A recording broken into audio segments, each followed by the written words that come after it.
Hello, everybody. No right to an honest living. I got a new light. Lamps came. I put it together because it's the middle of the night.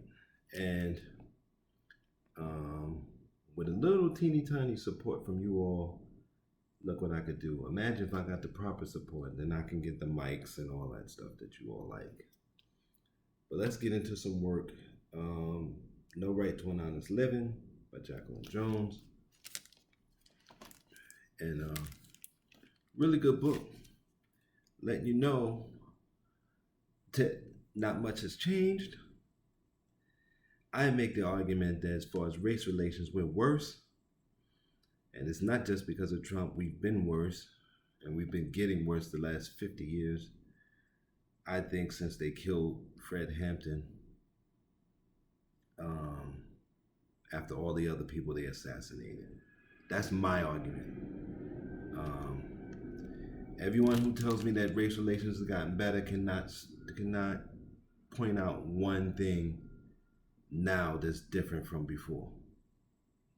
They'll say, "Oh, we have black billionaires. It's a few, and we always had a few wealthy blacks.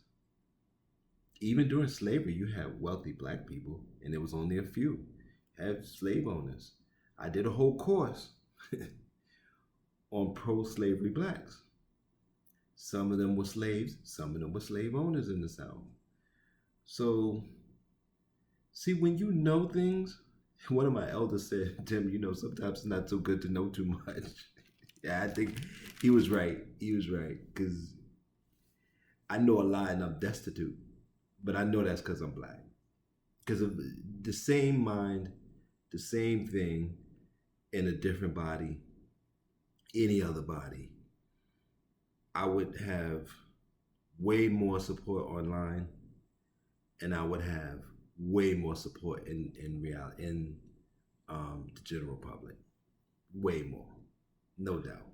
With my personality, yeah, I would have way more. But that's black life. That's how a lot of us are living. We don't talk about it, but it is actually true.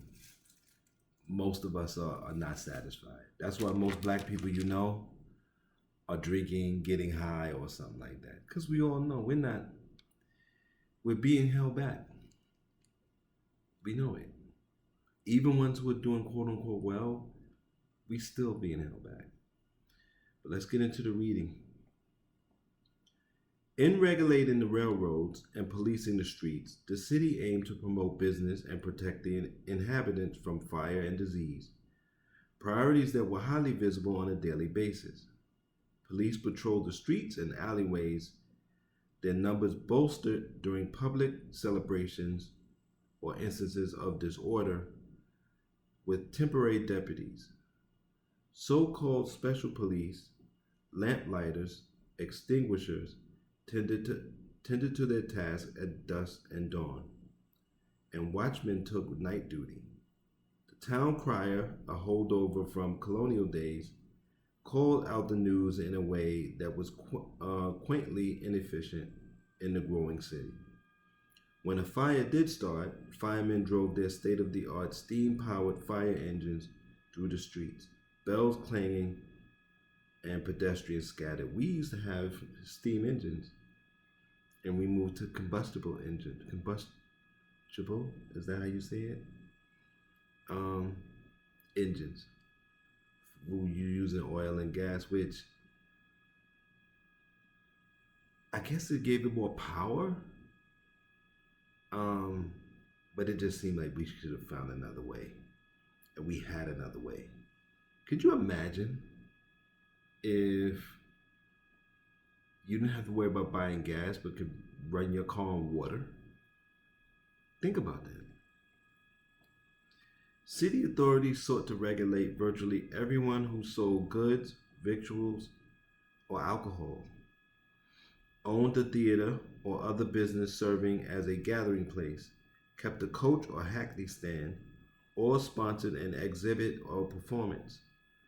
Vendors plied their wares on street corners, setting up small portable stands or selling out boxes or bags that could easily packed that could be easily packed up should the police arrive and demand to see a license. I'm looking for a cart too. Um, I want to sell some things on the street, and they opened up vending again in New York City. So if you can give me information about people who build cards or something, or display cases, because I think I have an idea. Maybe I'll use a display case. There's a guy on the train who he sells cookies and stuff on the train, but he has the boxes stacked up and he has them taped together and they're like compartments. I want something like that, but I want a display case. So if you know of anything, let me know. And where am I? Many failed to get the requisite permission to sell oysters, lobsters, fruits, vegetables, and other agricultural products, live animals, brooms, or farm implements, fuel or books, pamphlets, tracts, and newspapers. Youngsters hawking purloined goods were a perpetual preoccupation of the city council. In February 1856, its members stipulated that anyone under the age of 21 must secure the sponsorship of a parent or guardian, attend school at least 3 months of the year, and wear a leather badge on his cap with the word licensed on it, and polished letters fastened thereon. Fake credentials, either written or sartorial, often thwarted the council's intentions. Of course, they're going to do that. 3 months a year they go to school. I see kids going and coming from school all the time when school is in. Um, they say that there's stacked schedules here, so that some people go very early and come out maybe like 2 o'clock. Then there's another set that go maybe 2 and come out at 5. I see kids at all time of day with book bags on, in and out, in and out. I don't know if they're cutting. I don't know if you can go in and out of school when you want. Mostly high school. So I don't know. 1856, the 1856 Peddler Statute further stipulated that licenses must abide by certain hours of work and not congregate together, make any loud noise, or in any other way disturb or annoy people as they pass. Boys alone and together on the streets proved perpetual sources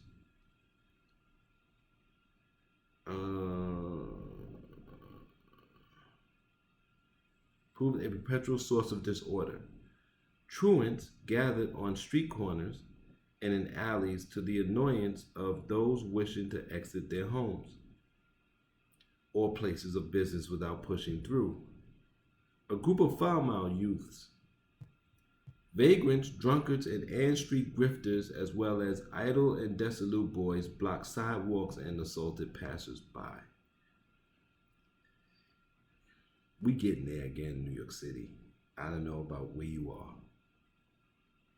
Mayor Smith's successor, Alexander Rice, who was elected on the citizens' ticket in 1856, was more favorable than Smith to foreign immigrants of the city, who had faced considerable prejudice from the know-nothing politicians. Some of the boys granted license to sell goods in early 1856 had surnames such as Mahoney, Murphy, Leary, Kerrigan, and Hogan. Many black peddlers could not afford a license, but that did not prevent them from offering up goods of questionable origins. The Herald decried their large numbers of State Street, referring to them sarcastically as the colored merchant princes. Some Southern migrants accustomed to selling eggs or baked pies considered the transition to Boston a challenge. It was difficult to keep chickens or grow food in a northern city, but not an insurmountable one. In their attempt to make a living or go about their business on the streets, workers found themselves menaced by hostile passersby, and endangered by an assortment of life threatening conditions. A black woman named Sarah B. Thompson paused one day from her work on a sidewalk washing windows to smack a white boy with a broomstick she had on her hand. He had called her nigger and she wanted to teach him a lesson. Her fury cost her a fine of $5. In 1850, Joseph F. Clash was engaged in the same task, standing on a barrel outside his barbershop when a drunken man came along and kicked the barrel out from under him. Clash broke one of his legs in the fall. Construction workers lost their limbs to blast rocks and their lives to rickety scaffolds. Porters such as Carter Seldon had to navigate narrow streets clogged with piles of bricks, the remnants of collapsed chimneys, and walls suddenly dislodged by hoisting machinery. Piles of animal excrement turned streets into avenues of stinking mess. It's a lot of dog crap around. Now, pedestrians and workers alike suffered grievous bodily harm from falling into open cellar doors, stumbling on uneven sidewalks, and finding themselves under an awning, store sign, loose gutter, or chunk of ice just as it crashed to the ground. Horse-drawn omnibuses and steam-powered trains ran into and over people. Rabid dogs and runaway horses endangered human lives as their young swells racing their steeds in the summer and their sleighs in the winter, careening down congested thoroughfares. We getting close to this again, at least in New York City. Let me know what's going on in your city, in your town. It's rough. It's rough. And it's rough for no reason, because we have the resources to give the people the stability. We have the ability to be civilized, or at least I think we do. I'm starting to question, though, maybe some people are too far gone. Some people have been dehumanized so much and living in a state of delusion so long that they can't come back. But I think if we change the structures around us, or around them, or around us, because we're all in it together, then maybe these people can come back. But we'll see. No Right to an Honest Living by Jacqueline Jones. Use this information in your life. That's why I do it. Thank you for supporting the channel.